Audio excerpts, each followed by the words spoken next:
another interesting topic I wanted to talk to you about. So you went to film in Australia in the middle of lockdown, right?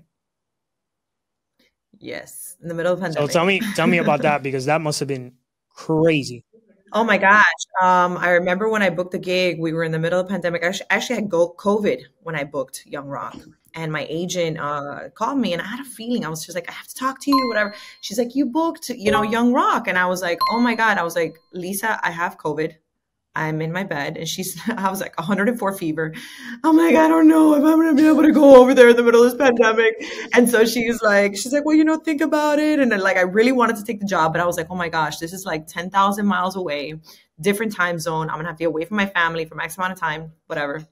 Took the plunge, went over there. And one of the biggest challenges was they were like, all right, you got to quarantine in a hotel room. You cannot leave this hotel room for 2 weeks. That's crazy. So at first I was like, oh my gosh, like, whatever. And I was like, okay, well, I have to cross this river in order to get to the other side and shoot this show because I've worked this hard. So now I finally booked the show, story of Dwayne Johnson's life. I'm playing Danny Garcia, which is like a pioneer in her own right. For me, it's an honor to play a Cuban, bring to life a Cuban, not even Cuban, a woman who has done so much. She's also happens to be Cuban, also happens to be from Miami, has all these different things that I felt I identified with her. And but on the same token, I was like, oh my gosh, I have this wonderful opportunity. I have to do this. So I was like, all right. Took my Apple TV. I told production, I'm like, send an elliptical to my room. If you go into my Instagram and you see like the little highlights, I have little highlights. It says like, or Australia. So you're able to see like I had a production send me like a grill and I would make pancakes and I would do my ketones in the hotel room or ketones in quarantine. I'm not even sure how I even named it there. That was something that I made up. And so it was funny because I had like this military schedule where I said, okay, I wake up in the morning. I'll brush my teeth, put my outfit on, my gym outfit. I do my ketones in the hotel room. I do a workout in that same hotel room. Mind you, this hotel had 2 windows, none of them open, no balcony. Bro. So I would have to lay behind the bedpost on the windowsill that had like that space. So I can get the heat that would hit the glass, that then the glass would hit my body so I can feel the heat and get like that vitamin D. And it was like that. And it was, I was going to bed like at 5:30 at night. It was definitely an experience. I had a lot of time for myself, with myself, by myself, and nothing. When I finished the quarantine, I remember they said, "Do you want to leave tonight at 1 a.m? Or you want to leave in the morning?" I'm like, "I'm leaving tonight." Have them pick me up. They were transferring us from Brisbane to Queensland. Because we shot in Queensland, season 2, we shot at Village Roadshow Studios where they shot Aquaman and a lot of other films. So I left that same night. I think it was October. I want to say it was October 3rd. Of 2020. And of 2021. So I did that. Season 2 was 2021 to 2022. And then season 3 was 2022 to 2023. We shot season 3. We wrapped it like February of 2023. Yeah. And so, yeah, but that was in Tennessee. That wasn't in Queensland. That wasn't in Australia. But Australia was definitely the catalyst for this portion or this part of my life on both a professional and personal level.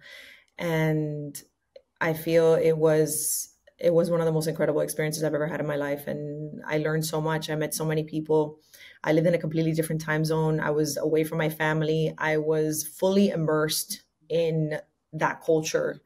And I remember I used to listen to podcasts about it where it said, well, you want the fastest way to learn a new language or a new full immersion. You're talking about 6 months, 9 months, full immersion. You want to, fully immerse yourself, let's say in, I don't know, any other culture that has a completely different language. And that's the quickest way you're going to learn. So yeah, but it was definitely a wonderful experience at the Sydney Harbour Bridge, the Opera House. I mean, I came back for Christmas. I went back in January of 2022, had to quarantine again, but I didn't have to be in the hotel room. It was the weirdest thing. I was able to quarantine in Sydney, Australia this time instead of Brisbane, Sydney for 2 weeks, but I was able to be out and about, go to the gym, sightsee, go have lunch, take walks. I had the most incredible time. I don't know. I love Australia. Australia was beautiful, It's, you know? So, yeah. that's sheer determination, I man. used to, I I used love to it. dream about going to Australia. I used to dream about going to Australia, actually. It's The funny. dream came true. I used to dream about it all the time. Yeah, no, I used to say it's one of the places I want to go. Like I was dying to go to Australia and see the Harbour Bridge and see like the Opera House and all that. And I was like, wow, I booked a show in Australia. And I remember when I did the audition, I remember telling my reader, Rez, he's a London-based actor, very talented, lives out in LA. And I was like, when I saw a location one in the breakdown, I was like, yeah, Rez, Brisbane, Australia. That's that's awesome, man. I was laughing. I was like, whatever. I love it. That's Couple months down the line, my agent's like, you booked a show, and I was like, okay, that, you know. that speaks to your So character again. You know what I mean? Like you were like, I don't care that I'm quarantining. I don't care that I have to deal with this. I'm gonna get my workout in. I'm gonna read my books. I'm gonna keep listening to this podcast. I'm gonna go over my stuff, and I'm gonna make this happen. And things are gonna go well. And I'm gonna stay disciplined. And discipline is such a tricky thing because in that space where COVID and all that stuff and the pandemic or whatever, a lot of people were like, "Oh, whatever, it is what it is. I'm stuck home. I can't do anything. This and that." Yet the person who took on the attitude that you did was like, "No, I don't care what's going on. I'm gonna figure out a way to make it happen." I know so many people who opened businesses, started new careers, lost a lot of weight, went on and took on something really hard and went out and made it happen because they said, no, you know what? So, like perspective. Some people were like, oh, I can't do anything. This ruined everything. And other people like you were thinking, no way, I'm going to do it anyway. This is irrelevant. I'm going to keep doing me. And guess what? The people who decided to do that are in a whole different avenue of life right now because they stuck through it through that weird time or whatever. And now those people who decided to do something else or veer off the path, where are they now? Where could they have been if they stuck to that path now? So I'm I definitely agree with you.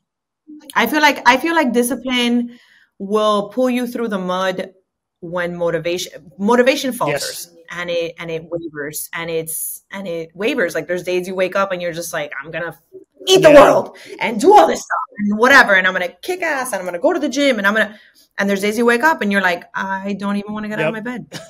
Like what is the point Yep. of my existence? What am I doing?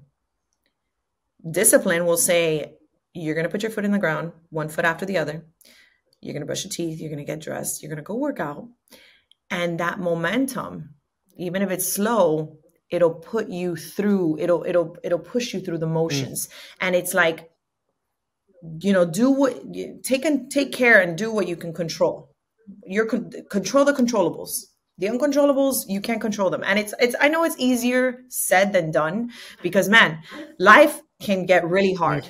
And I feel like I'm in that phase of life is hard. Like that's like story of my life. I know it sounds very cliche. Story of my life right now. Life is hard. It is because it's hard. Like it's hard. Like a lot of days I'm like, what am I doing? What is this? Like what's next? Like I don't see the end of this hard. Like I said, it's a very big change. This is a very big transition for me. There's a lot of things that are changing right now. My home, my family life, my relationship, my career. There's a strike. There's so many things that are just like there's a hurricane and a tornado and like an earthquake and there's all these things happening now. And it's like, all right, what control the controllables? What can I control? I can go work out. I know that no matter what happens, rain, shine, whatever it is, if I look good, if I feel good, doesn't matter. That's always a controllable. Like if you look good and you feel good, doesn't matter for nothing, like personal, business, whatever it is, that's always going to be a plus. Okay. Are you eating right? Are you, eating right in the sense it's not just physical, it's emotional. If you eat well, you're going to feel better.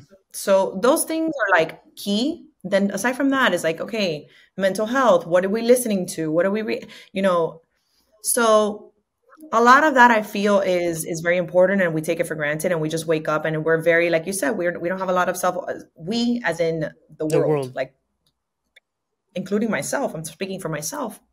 There's not a lot of self-awareness sometimes, and it's like, all right, is that intentional? Did I really, was I intentional about this meeting? Was I intentional about this conversation going here? So I totally agree with you. I think that discipline will get you a lot farther than any other characteristic, or you know and any other thing. Your feelings will betray Because you. motivation. That's uh, Hmm. I have yet to, and I'm sure anybody watching or listening can relate to this. Throughout my entire life, 80 to 90% of the time, I don't feel like doing anything. I do not feel like getting up. I don't feel like going to work out. I don't feel like eating my meals that I need to eat. I don't feel like going over my last podcast and taking notes. I don't feel like going into the studio and recording another episode. I don't feel like writing to get my second book. I don't feel like doing these things. These things are difficult and they're tedious. And unfortunately, it's what it takes to be great. People, this overnight success stuff is so overrated. Like, I'm over it, because no one is an overnight success. They want to talk about the one success they had, and they don't want to talk about the 10 or 15 years that happened before that of them practicing and day in and day out and doing the same thing over and over and over again until they became a master of their craft.